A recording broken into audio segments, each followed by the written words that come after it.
And the mayor urged the city council to look at how these monuments fit into New Orleans history and to consider if they inspire us or if they represent something else. Fighting blight has been one of Mayor Mitch Landrieu's top priorities since coming into office. But for residents who have to live next door to blighted properties like these, they're feeling a little bit left out. For someone who's been a victim of a crime, when they look at all of this information that's out there that's for guns and against guns, does this help that person make a better decision on choosing to get a gun to defend themselves? Other staffers hostage for more than 5 hours. What's going through your mind when a guy has a gun to you? What do you do? The night of the carjacking. Does that make you feel like maybe your carjacking incident could have been avoided and it probably could have saved Chris Yeager's life? Now, church members were able to clean the words "Kill God" off of the sidewall, but the red oil-based paint that covered the once green door has now been painted gray. 26 votes casted. I'm going to announce the final 12 finalists in order, beginning with the startup that received the most votes. And Jennifer, she'll tell you a little bit about each company and the people who run it. So let's cut the suspense and let's take it from the top. So our very first company is going to be Exosim Technologies. On Friday, that was the couple everybody saw that tried to get their license and they couldn't. And part of that was the 25-day waiting period, which is what they were told. Right. So. That was another thing. Right. Susan Hudson, the independent police monitor here in New Orleans, she made that very clear to me. When you get into a confrontation with a police officer, you need to survive the confrontation. That's right. To have a chance at filing a complaint and getting that officer removed, right? And the final spot, a little bit of a drum roll, huh? Number 12, CAD Printing. Made it in there. CAD Printing made it in with 1,266 votes. You got the opportunity within the last 2 years to be an extra on American Horror Story Coven. And right after that, then you get NCIS New Orleans, which is one of the top rated shows, man. Like, how important is it to have those opportunities coming here versus you chasing them? Yeah. Now, before you can enjoy the cocktails, live music, and art that'll be all over Julia Street on Saturday night, there's another important question you're gonna have to ask yourself. What are you gonna wear? And powdered sugar? That's what I'm good. What can we say? I don't know. I think Misty got it right. It's pretty close to sex. And the drinks also come with free mechanical bull rides at the Bourbon Cowboy. Get it. Man down. There are 327 bars in the French Quarter? Wow. Yeah. Well, that number 327 includes all establishments in the French Quarter allowed to sell alcoholic beverages. But it's not just about numbers what makes a great bar. So I took to the streets of, well, the city's most popular street, Bourbon Street, and asked some visitors and locals what makes a great French Quarter bar.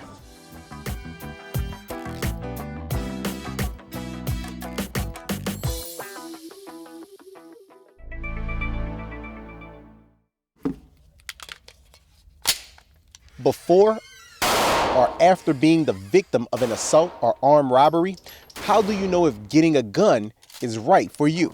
And that's the first thing I hear of. So I'm gonna go buy a gun, so I'm gonna shoot, if somebody comes and approaches me again, I'm gonna shoot them. Darlene Custanza from CrimeStoppers, who often works with crime victims, says if you're considering that option, get training first. You can see time and time again that if you are not properly trained and able and know how to operate your firearm, someone could take that firearm from you and use it on you. Open carry is considered legal in the state of Louisiana, and as long as you're 21 years old with no criminal history, you can purchase a firearm. But there has been a long national debate of pro-gun organizations saying more citizens that are trained in legally carrying guns reduce crime, while anti-gun organizations say more guns lead to more crime. So I talked to LSU School of Public Health criminologist Dr. Peter Scharf. He's published 8 books over the past 40 years on criminal justice research and training. He says both arguments don't solve the problem of getting undocumented guns off of the streets. Guns get stolen, lost, whatever, they get recirculated, but there's no documentation. So the other hand is, you look around New Orleans and the idea that lots of guns, reduce violent crime, you got to be on crack to believe that. For someone who's been a victim of a crime, when they look at all of this information that's out there that's for guns and against guns, does this help that person make a better decision on choosing to get a gun to defend themselves? Right now, because of Ferguson and the fear from a lot of reasons, gun sales are going crazy. You know, and then you get people who took the course, they're partially trained, but they're not combat ready. But there are many places in southeast Louisiana that offer gun courses, including the St. Bernard Indoor Shooting Center in St. Bernard Parish. And make sure you're aiming. Try to put it.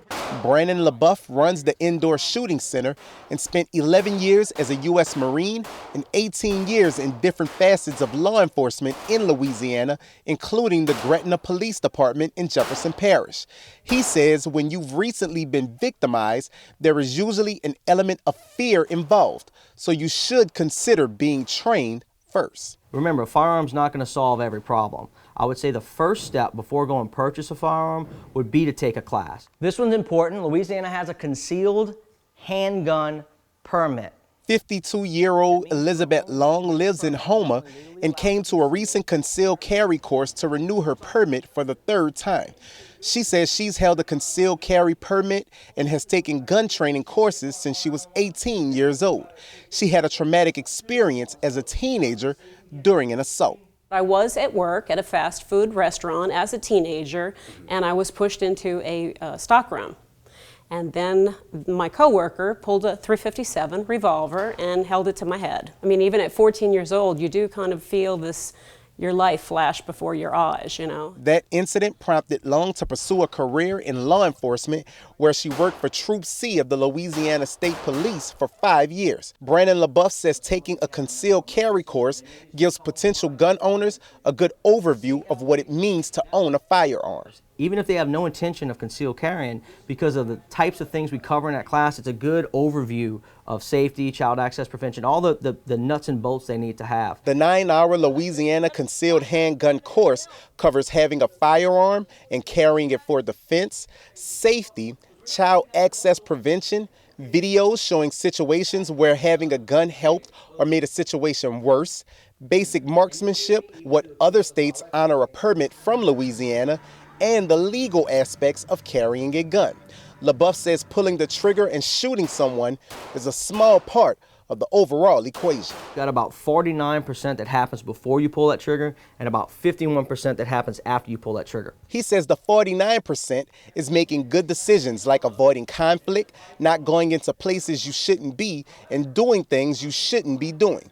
He says once the trigger is pulled, the other 51% is the legal aftermath and the emotional aftermath. Whenever you do that, even though you're 100% justified and you truly had to do it to save your life, you still killed another person. And that's something that we're all going to deal with in different ways. After completing the course, permit carriers have to renew their permit every 5 years.